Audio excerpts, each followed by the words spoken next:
Hello दोस्तों, खौफ की दास्तान यूट्यूब चैनल में आपका स्वागत है। और अब वक्त है डरने का। और मैं अंकिता आज आपके लिए लेकर आई हूँ एक बहुत ही सच्ची, डरावनी, खौफ पैदा कर देने वाली कुछ सच्ची रियल हॉरर स्टोरी। अगर आपको हॉरर स्टोरी सुनना पसंद है तो मेरे चैनल को सब्सक्राइब ज़रूर कीजिए और बगल में लगे बेल आइकन को भी दबा दीजिए ताकि आगे आती हुई कहानी आपको मिल सके। तो चलिए बढ़ते हैं आज की कहानी की ओर।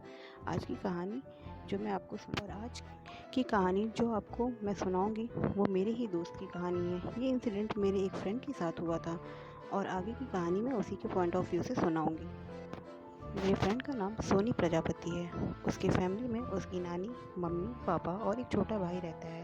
एक बार गर्मियों की छुट्टी के लिए वो लोग अपने ताऊ जी के घर गए हुए थे।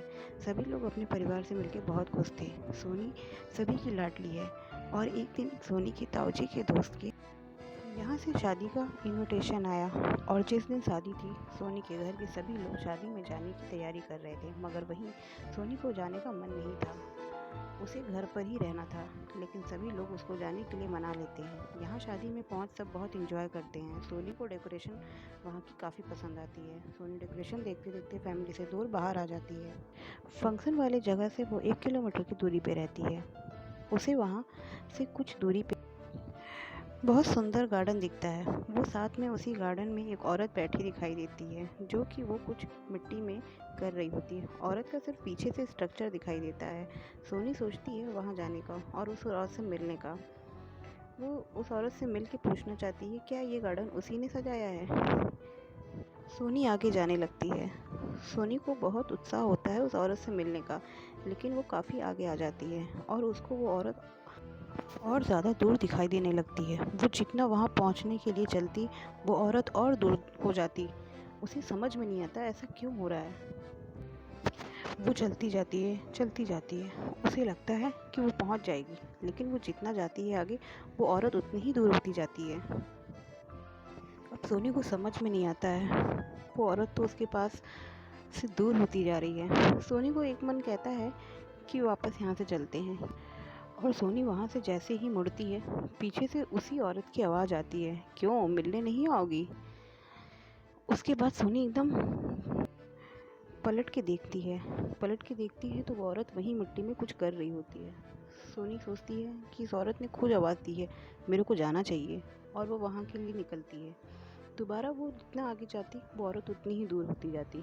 सोनी चलती जाती औरत पास होने के बजाय दूर होती जाती है। सोनी को समझ में नहीं आता है। सोनी फिर सोचती है कि शायद ये भी मेरा वहम ही है जब मुझे आवाज़ सुनाई दी हो।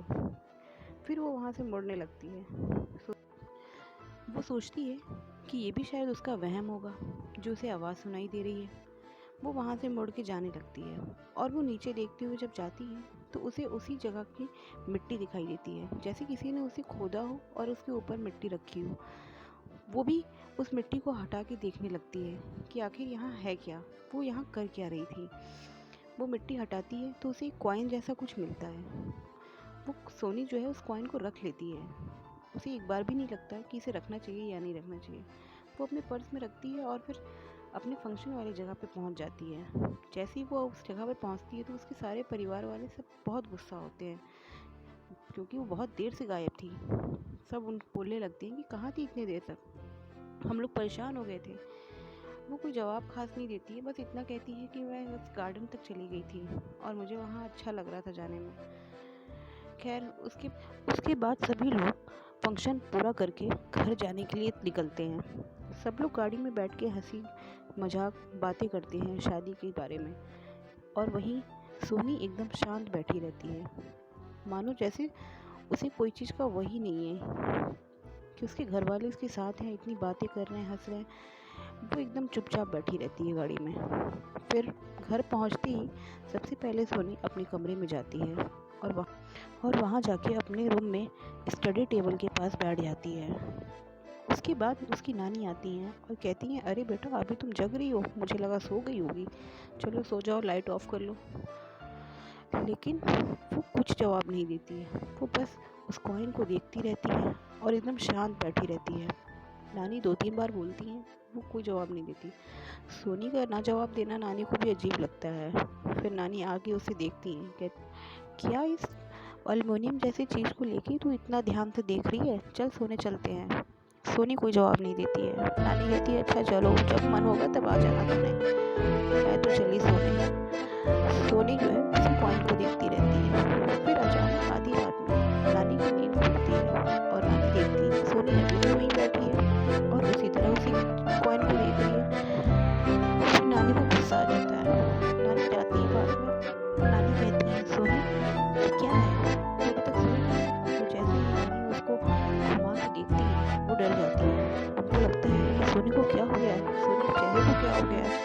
तो बहुत तेज चिल्लाती है और उसके बाद सोनी उनके हाथ को पकड़ लेती है, उसको छोड़ती है। नानी खूब चिल्लाती है। फिर बाकी सभी लोग जग जाते हैं। उसके बाद दरवाजा नॉक करते हैं। वो कहते हैं क्या हुआ जी, दरवाजा खोलिए, क्या हुआ। सोनी जो है उनको नानी को छोड़ने के बाद उनको समझ में आ जाता है कि सोनी ये तो कुछ ना कुछ तो जरूर है और ये शादी में जाने का बात हो गया है। नानी बोलती है अरे बेटा मुझे बचाओ, मुझे बचाओ, ये सोनी कैसी हो गई है, बचाओ मुझे। वहाँ पे वो लोग चिल्लाते हैं यहाँ से नानी, और सोनी गुस्से में नानी का हाथ पकड़ी हुई होती है। उसके बाद वो जैसे ही हाथ छोड़ती है नानी जो है अपने बेड के नीचे। रात में कुछ भी ऐसा नहीं होता है, लेकिन फिर भी नानी डर के मारे बेड के नीचे सोई रहती हैं। डर से जो उनकी हालत रहती है वो सुबह होने का वेट करती हैं, और जैसे ही सुबह होता है वो सारी बात घर वालों को बताती हैं। घर वाले भी आश्चर्य में हो जाते हैं, लेकिन सोनी की मम्मी को एक बात लगती है कि हाँ वो इतना बोलने वाली लड़की एकदम शांत कैसे हो गई थी रात में। फिर उसके बाद क्या था, सब लोग उसके कमरे में जाते हैं और देखते सोनी सोई हुई है, लेकिन सोनी के चेहरे पे अजीबोगरीब छाले पड़े हुए होते हैं। पूरे हाथ पैर में छाले ही छाले रहते हैं। घर वाले काफ़ी डर जाते हैं। उसके बाद घर वालों को कुछ समझ में नहीं आता है। नानी बार बार कहती है कि किसी बाहर वाले को बुलाओ जो ये सब चीज़ झाड़ता फूकता हो, मेरी बात मानो, इसे कुछ ना कुछ तो ज़रूर पकड़ लिया है और ये शादी में ही हुआ है। घर वाले काफ़ी हैरान हो जाते हैं कि रात तक तो बिल्कुल ठीक थी, कोई छाला नहीं था, कुछ नहीं था, ये अचानक ऐसे कैसे हो गया। फिर उसके बाद वो लोग अपने काम वाली बाई से पूछते हैं क्या कोई है ऐसा जो हमारी बच्ची को ठीक कर दे, हमारी बच्ची को इस दर्द से दूर कर दे। उसके बाद काम वाली बाई उनको बताती है कि ये लीजिए आप नंबर, आप इनसे बात कर लीजिए, ये यही सब काम करते हैं, आपकी बेटी ज़रूर ठीक हो जाएगी। उसके बाद सोनी के परिवार वाले उस नंबर पे कॉल करते हैं और वहाँ से एक बाबा जी की आवाज़ आती है। वो पूछते हैं, पूरी जानकारी लेते हैं। उसके बाद वो कहते हैं कि मेरे आने तक आप दरवाज़ा नहीं खोलिएगा, मैं आऊँगा, देखूँगा, फिर उसके बाद बताऊँगा। घर वाले दरवाजे को बाहर से ही लॉक रखे रहते हैं। उसके बाद अंदर से काफ़ी आवाज़ें आती हैं, रोने की, चिल्लाने की, हंसने की, खेलने की। बाबा का यहाँ इंतज़ार करते करते काफ़ी देर हो जाती है। सब अंदर से आवाज़ सुन सुन के काफ़ी परेशान रहते हैं। उसके बाद बाबा जी आते हैं। बाबा जी के आने के बाद किसी को भी अंदर जाने की अनुमति नहीं थी। बाबा जी आते हैं और देखते हैं, बहुत कोशिश करते हैं लेकिन वो ठीक नहीं होती है। बाबा जी भी खैर थक हार के वापस चले जाते हैं और ऐसा ही 3 साल तक कंटिन्यू घर में उनके चलता रहा। 3 साल तक उन लोगों ने बहुत जगह पे दिखाया, मंदिर वगैरह, मस्जिद, दरगाह, हर जगह ले जा के, पीर बाबा सब जगह। खैर 3 साल के बाद वो आज जो है नॉर्मल तो है, बस थोड़ा कम बोलती है और